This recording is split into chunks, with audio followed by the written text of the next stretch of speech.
Tonight about water and mold problems with a KB home, this time in the Blackstone development in Ruskin. And while no family likes to live in these conditions, the problems this time could be dangerous, even possibly deadly to a 10-year-old girl.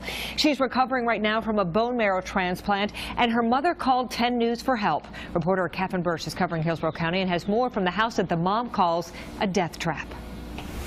Back in 2006, Suzette Holness and her family were excited about moving into their brand new KB home. 5 bedrooms, everything they wanted. But it wasn't long before one of the girls, little Davy, began getting sick. I had headaches, nausea. Davy Goldson hasn't been in her house for months, but the 10-year-old remembers how it makes her feel. That something was trying to kill me. When Davy first started having headaches, her mom says they found out she was allergic to mold, but they never suspected their brand new house.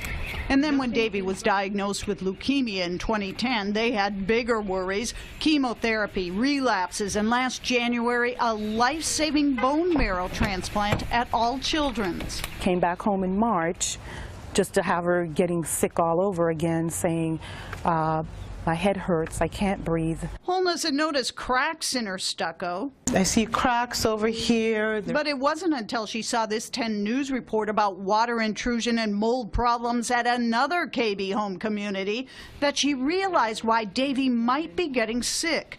Tests confirmed there is mold in the house. This is like a death trap because you don't know what's behind those walls. Holness says KB initially agreed to make minor repairs, seal and paint.